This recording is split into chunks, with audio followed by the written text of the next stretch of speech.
महाराज आणि सतेज पाटील विशाळगडावर पोहोचलेले आहेत आणि दगडफेक तोडफोड झालेल्या वस्तीला सुद्धा त्यांनी भेट दिली आहे। शाहू महाराज सतेज पाटलांसमोर महिलांना अश्रू अनावर झाल्याचंही पाहायला मिळालं।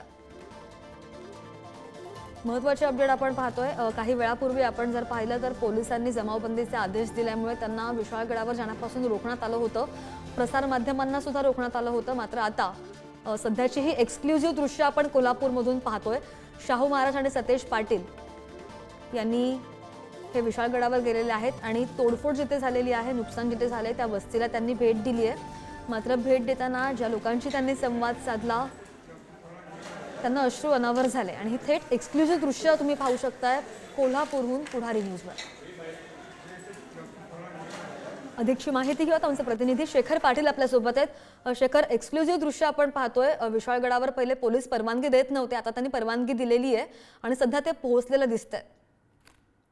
श्रद्धा, अगदी बरोबर आहे। कोल्हापुरातल्या विशाळगडाच्या पायथ्याला असणारं गजापूर एक गाव आहे आणि त्याच गावाची एक मुसलमानवाडी, एक छोटीशी वस्ती आहे। त्याच वस्तीमध्ये खरं तर मोठ्या प्रमाणात जमावानं तोडफोड केली होती, अनेक घरांची तोडफोड केली होती। त्यांनाच खरं तर मदत देण्यासाठी शाहू छत्रपती महाराज, सतेज पाटील आणि इंडिया आघाडीचे अनेक नेते जे आहेत ते आज कोल्हापुरातून या ठिकाणी रवाना झाले होते। त्यांना काही काळ त्या ठिकाणी जवळपास 1 तास पोलिसांनी रोखलं होतं। मात्र त्यानंतर अनेकांना खरं तर विनंती केल्यानंतर केवळ मोजक्याच लोकांना या ठिकाणी येण्यासाठी परवानगी पोलिसांनी दिलेली आहे आणि त्यानंतर शाहू महाराज आणि सतेज पाटील जे आहेत या ठिकाणी पोहोचलेले आहेत। आपण जर ही दृश्य पाहिली तर पुढारी न्यूजच्या माध्यमातून आपण एक्सक्लुझिव्हली पाहतोय। अनेक नागरिक त्यांना भेटलेले आहेत, त्यांच्यासमोर विनंती करतात की आमच्यावरती अशा पद्धतीनं जे अतिक्रमण आहे त्यांच्यावर कारवाई होऊ दे, मात्र आमचा काय गुन्हा होता, आमची घराची एवढ्या मोठ्या प्रमाणात तोडफोड करण्यात आली, त्यात आमची काय चूक होती, अशा पद्धतीची विनवणी जी आहे ती हे सगळ्या महिला ज्या शाहू महाराज आणि सतेज पाटील यांना गराडा घालून त्या ठिकाणी विनंती करताना पाहायला मिळत आहेत।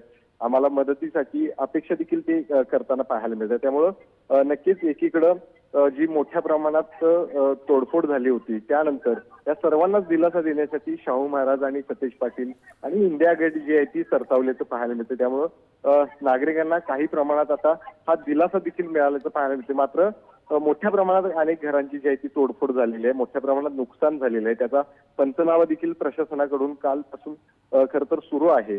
अनेकांना मदतीची ग्वाही देखील प्रशासनाकडून देण्यात आली। त्यामुळे नक्कीच सध्या तरी आता शाहू महाराज आणि सतेज पाटील यांच्याकडून त्या सर्वच नागरिकांना दिलासा देण्याचं काम सध्या सुरू असल्याचं पाहायला मिळतं। हो, बरोबर आहे। शाहू महाराजांकडून सुद्धा आता काय प्रतिक्रिया येते हे सुद्धा पाहणं महत्त्वाचं असेल। ताजे अपडेट्स घेत राहू। धन्यवाद शेखर दिलेल्या माहितीसाठी।